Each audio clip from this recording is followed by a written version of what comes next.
And to start with, we'll go ahead with architect Reza Kabul. He's currently the director with Reza Kabul Architects. He heads a comprehensive global design studio with 3 decades of proven expertise in project design and delivery, ranging from master plans and townships to industrial, hospitality, commercial, institutional, educational, and residential segments.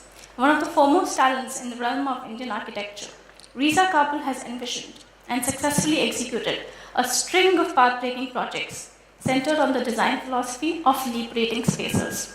Give it to you, Mr. Reza Kabul.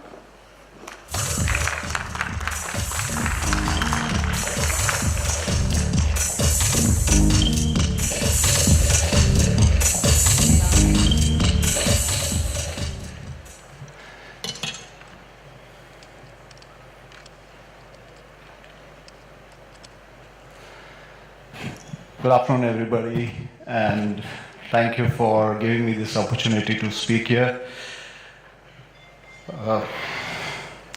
We are basically architects. We started in Mumbai in 1988, and we came from the old school of thought, and we had no background about computers. We just knew the sketch pencil and the drawing board, the T-square, and so we were from the old school. We didn't know what computers were. So in sorry,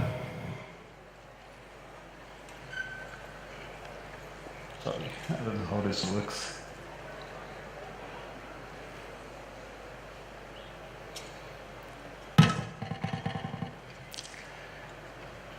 Okay, so in 1988 we started.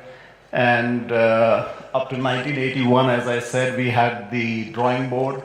We were working on drawing boards. The client used to come to us, and we used to do one sheet. Maybe it used to take us 1 week to do a sheet. That was only the plan. And then we used to put the tracing paper over the plan, and then we used to draw out the elevation, and then the section. And then the irony was the client used to come after a week, and you say, I don't like the design.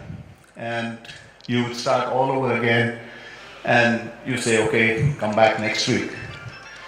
So in 1992, computers were introduced to us, and we started with computers. We started with one machine, and we started getting to know AutoCAD.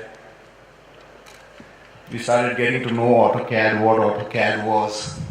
Initially, it was very difficult to switch over to computers because anytime a client said anything, and we used to start with just straight away sketching, and to actually physically start going onto the computer was a little difficult. So what we did is we first started with sketching, and we drafted it, and then we used to do it on the computer so that we get used to the computer, the feel and everything. So that's how we started switching. We did 1 machine, 2 machines, and then we started growing into more machines till we eventually have 100 machines. And then we switched over to 3D Max. And after that came in 2001, we heard the name Revit. So Revit was like a monster to us because switching over to AutoCAD was difficult, and then switching over to Revit was more difficult. So what we did is we broke up the word rev it. So it's like you rev the bike, you rev it, so you speed it up. And that's how we got into Revit. And initially what was happening is when we started with Revit, it was very difficult thinking in 3D. And the other thing that was there is, we had a couple of staff, we used to train them, and then they used to think, oh, they know Revit, and they used to move on. So initially it was very difficult. So for some time we just put it aside. We said, we don't want to do Revit, let's keep on with AutoCAD, we are good, happy. But technology is such that you have to move with it. You have to grow, otherwise you get outdated. So then we came up with this idea, okay, let's train all the staff. So if out of 100 people, if 10 of them leave, we still have 90. So we started with that, and we successfully started implementing. We had a lot of training sessions. We worked with AutoCAD. We called their representatives. We had a lot of problems. We had a lot of queries, but we managed. And then till today, we are fully on Revit and building design suite. So we've come to this level today in 2016. Then what Revit can do, because initially we wouldn't understand the use of Revit.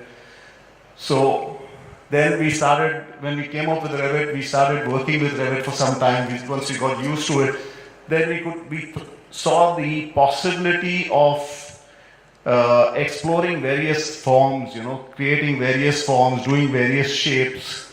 So that was then the main thing that was there. Changes were being reflected immediately. Like when you do a change in a plan, you could change it into section, you could change it into the elevation as well, and so on. So that was the plus point about it.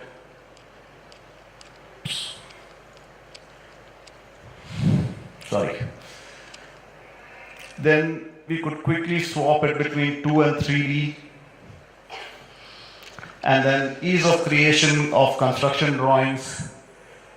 These were all the benefits that we found with this thing. And multiple team members working on one project. We had a couple of guys working on, maybe the floors, lower floors, then the upper floors, and then we bringing them and tying them together. The services, your structural, we do it individually and then bringing them together. So then we saw the productivity, the efficiency that came on. And then once we did the construction drawings, when you wanted to quantify, you wanted to do the estimation and quantity, all the schedules and all that became much easier. Then minimizing the errors. We realized that, we could do away with a lot of errors that we were doing on the drawing board, we were doing even in AutoCAD. So we got those things, we overcome those things. Then assist in generating of climatic studies. So when we did the building, we were working on 3D. We would immediately take it to the site. We would put the sun path and everything, and we could see all the sustainability angles and everything done. Then same thing, it was making easier, making decisions for the design, whether if we had two options, we had two blocks, the sunlight, how it was moving, we could take the decisions easier. So then once we got totally Revit savvy, we came and we started working with a lot of projects, and this is one of the projects that we are working on in Mumbai. It's a 65-acre township. It's in Ulhasnagar. It's the first of its kind. So this is under construction now. Now, when we did a lot of this, when we had to do a lot of repetitive buildings, we found that it was much easier to work with Revit than to work with the AutoCAD. And we could immediately move on to the buildings. We wanted to make a change, we could immediately do it, and we could replicate buildings. In this case, we have a tower which keeps on sliding outside because we wanted to give it a different look. It's on the river front, so we wanted to have the terraces which are just protruding outside. So we did it very easily. Every floor was increasing by 3 inches. So we didn't have to draft each and every floor. We just did one and just gave the command, and then it kept on doing it for itself on the other floors. So that made it very simple. All these complex kind of shapes, the clubhouse that is, which is a 5-level clubhouse, and we worked out all this on Revit. In large planning, it becomes much easier. You can mirror buildings and towers and everything. This is the individual terraces. If you see, it's coming out every floor by 3 inches, and we did it by very easily. And Otherwise, even in AutoCAD, we had to, step it out every floor. We had to do different plans. This is the entrance gate of the complex, and we have a very dynamic shape, a curve, and it's not only curving in this plane, it curves in different planes and it moves because it's a jogging track, and we didn't want to break the jogging track, so we passed it over the entrance gate. So we achieved this because of the easy working on Revit, we could do this. This is another very challenging project that we are doing, and it's a mixed use. So for a mixed use project, I would say this software is the best software because you can integrate all your services. Because here we have a 383 meter tower. And this tower is dedicated to the cricketers. So of Sri Lanka, they won the World Cup in 1996, and it's from the concept of the World Cup design. We evolved it to make it into a tower. So we've got various users in this. We've got a retail downstairs, and then we have some cinemas. We've got office space. Above that, we have the lobby, the residential spaces, and then from the 60th floor, we've got a hotel on the top, and above that, we have the revolving restaurant, and then we have a cricket academy on the top, which is something unique, and we have an observatory deck on the top.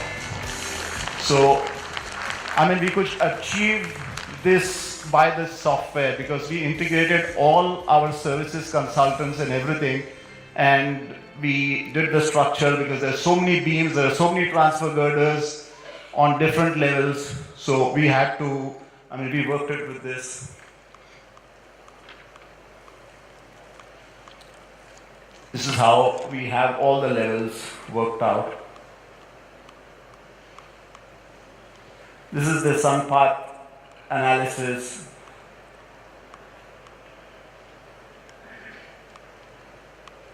So we get in different times of the year. This is one of the slides where we actually worked out all the pipes, the drainage pipes, your other services, everything along with the beams, and we integrated the whole design together so that what used to happen earlier, the buildings were very simple, and you had maybe just a residential building going right from top to bottom. Your drain lines would run at one level and that was it. Here we had the challenge of having so many transfer girders, so many different uses, and we had to have large transfer beams, and the drainage lines had to be moved, your electrical lines have to be moved, your air conditioning has to be moved. So before we get onto the site, we could see all the problems that would come on the construction stage, and we resolved them very much before going onto the site. We resolved them on the drawing board itself. This is another tower that we are working on the same software. It's in Mumbai, in Andheri.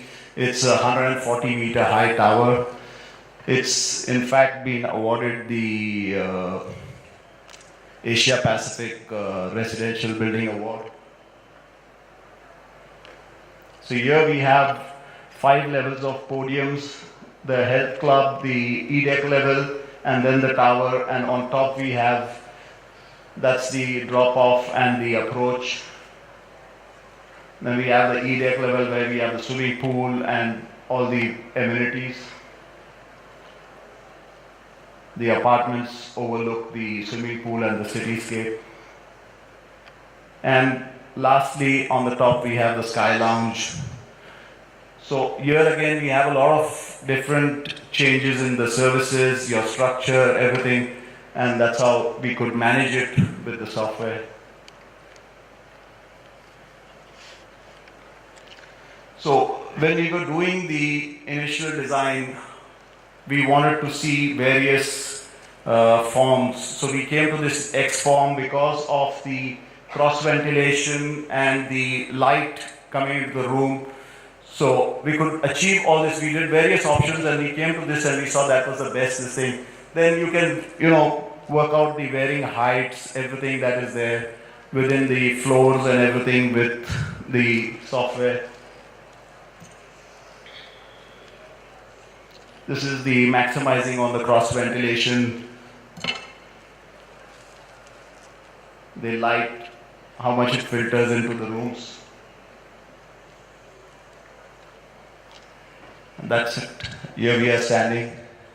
After maybe a year's training, the team is geared up to do, and we are doing many more projects on Revit, and we hope to do much more. Thank you very much.